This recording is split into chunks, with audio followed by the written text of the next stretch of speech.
There exists a specific type of person whose greatest strength systematically ruins their life, and what I uncovered about them defies everything we assume about human perception. For years in my research, I observed individuals possessing what I termed acute perceptual sensitivity. These people don't just listen to words, they hear the hidden meanings beneath them. They don't just see faces. They read the unspoken stories written in micro-expressions and body language. They are human lie detectors and emotional seismographs, feeling the tremors of concealed feelings others completely miss. My findings reveal this isn't a gift. It's a psychological trap. The very ability that should make them master communicators instead makes social life unbearable. I documented case after case of brilliant perceivers ending up isolated, drained, and struggling to form basic connections. Their problem wasn't social anxiety or disorder. It was an overwhelming clarity that made the normal, fuzzy, social world feel like a constant, exhausting barrage of truth. To see clearly in a world that prefers blur is its own form of exile. The pivotal case that unlocked this was a client I'll refer to as Alara.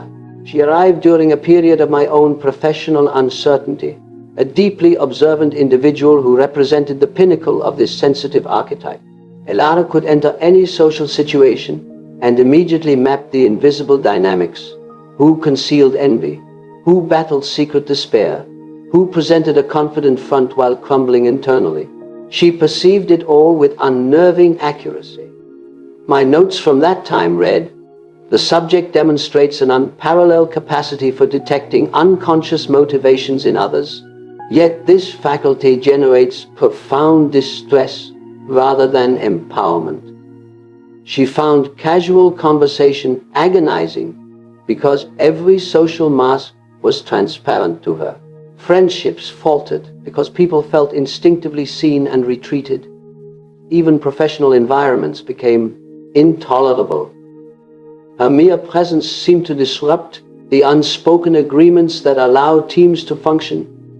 I wasn't studying a mental illness. I was witnessing the consequences of consciousness operating at a resolution society is not designed to handle. But the true danger wasn't the perception itself.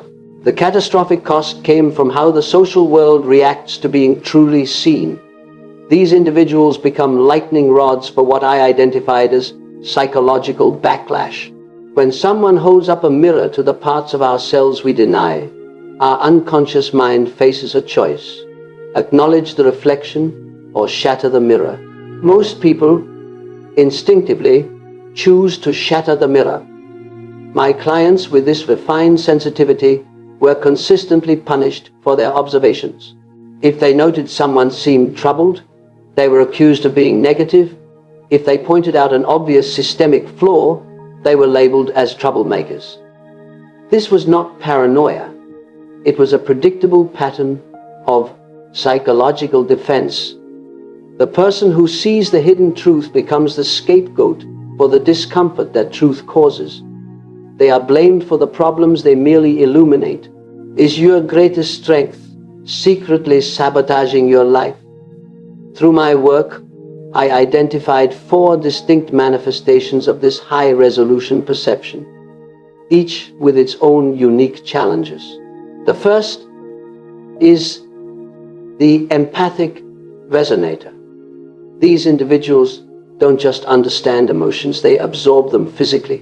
They feel the unresolved grief of a stranger, the stifled anger of a colleague, as if these emotions were their own, leading to a constant state of emotional fatigue. The second is the pattern recognizer. They intuitively foresee relational breakdowns and professional failures long before any visible signs appear, not through analysis, but through a deep, unconscious reading of behavioral trajectories. The third is the somatic intuitive. They sense psychological states manifesting as physical tension or pre-symptomatic illness in others, often serving as an early warning system for both psychological and bodily distress.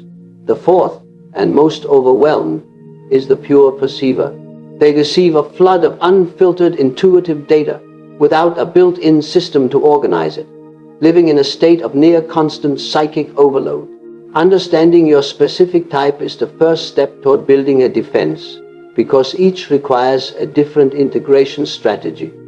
So why is this discovery so critically dangerous? I identified 3 core perils. First, the threat to social cohesion. Every group, from families to corporations, operates on shared unconscious agreements about what will be ignored. The highly perceptive person, simply by being authentic, violates these agreements and becomes a destabilizing force. Second, existential isolation. When you operate on a different level of awareness, you become an island. The curse isn't just being alone. It's the realization that your reality is fundamentally different from those around you. Your deepest insight is also your deepest solitude.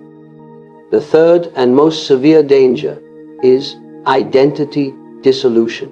In constantly absorbing the psychological material of others, these individuals can lose the boundary between their own inner world and the external noise. They risk being colonized by the unconsciousness of the collective, a state where the authentic self is drowned out. This isn't just loneliness. It's a crisis of being. What if the pain isn't a sign of brokenness, but a signal of evolution? To counter this, I developed a framework for integration, a path from being overwhelmed by perception to wielding it with wisdom. Phase 1 is recognition and delineation. This is the practice of learning to distinguish your own inner voice from the psychological static you absorb from your environment. I taught my clients to cultivate daily periods of absolute solitude, creating a quiet space where the absorbed energies could settle and their own authentic perceptions could emerge. The first task is to reclaim what is you and release what is not you. Phase 2 is shadow assimilation. I discovered that those who most clearly see the denied aspects in others often have their own unacknowledged shadows. The more you refuse to see your own capacity for, say, manipulation or pride, the more you'll be disturbed when you detect it in others. True clarity comes not from judging what you see, but from courageously acknowledging that every trait you observe in others exists as a potential within yourself. This integration dissolves judgment and replaces it with compassionate understanding. Phase 3 is conscious engagement. This is the master level, learning to participate in the social world without being consumed by it. It involves creating what I call psychic boundaries, semi-permeable membranes that allow you to connect and empathize without losing your core self. You learn to hold space for others' unconscious material without making it your home. The goal is to become a bridge, not a sponge, a mirror, not a dumpster. History shows us the 2 possible paths. We can look at figures like Nietzsche, whose incredible perception of societal illusions ultimately consumed him because he never built the container to hold his insights. He became identified with his brutal clarity, which led to isolation and collapse. Contrast this with the mystic Meister Eckhart, who channeled his profound perception into teachings of unity and compassion. He saw deeply but spoke in a way that invited transformation, not destruction. The difference was integration, not intelligence. My own journey through a period of intense psychological upheaval taught me this firsthand. I was nearly overwhelmed by the unconscious contents I was perceiving, both personally and in my clients. My salvation was the framework I developed, understanding that these perceptions were not a pathology, but a potential next step in conscious evolution, if I could learn to relate to them consciously. This makes finding your conscious tribe non-negotiable. You need connections with people who can handle your depth without flinching. These are often others on a similar path of inner work, or rare, stable individuals who possess a natural capacity to hold psychological truth without collapsing into defensiveness. Look for those who respond to your observations with curiosity, not fear. The protocol is gradual. offer small insights, observe the reaction, and only share more depth with those who demonstrate the capacity to receive it. The transformation unfolds in 4 stages. First, you move from being crushed by your perception to simply acknowledging it without shame. Second, you learn to use this ability without severing your connection to humanity. Third, your perception shifts from a personal burden to a gift you can offer in service of others. Finally, you reach a stage of legacy where you contribute to the collective consciousness without needing credit or validation, working as a silent architect for a more aware future. But beware the pitfalls. The Messiah trap is when you become inflated by your insight, believing you're here to save the unconscious masses, which only creates more separation. The hermit justification is using your sensitivity as a reason to withdraw completely from the world, which is a defeat, not a transcendence.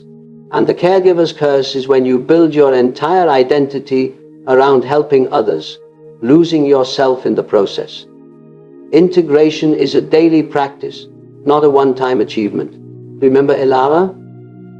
After applying this framework, her life transformed. She learned to navigate her perceptions.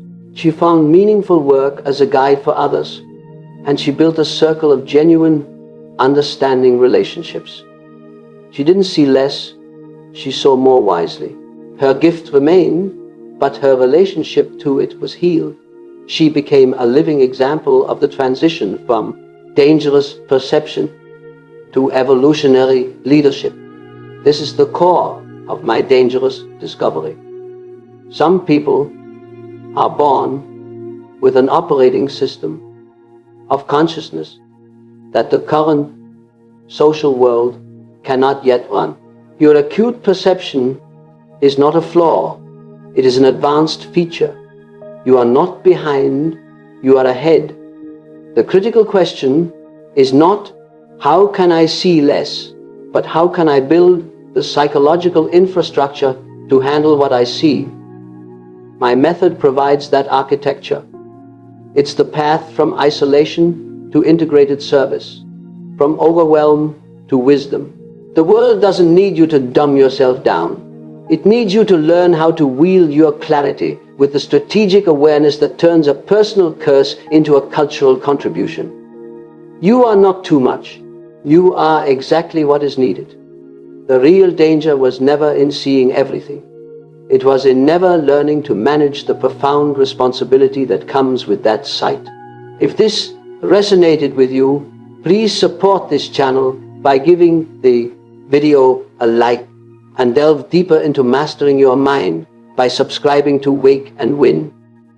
Your journey is just beginning.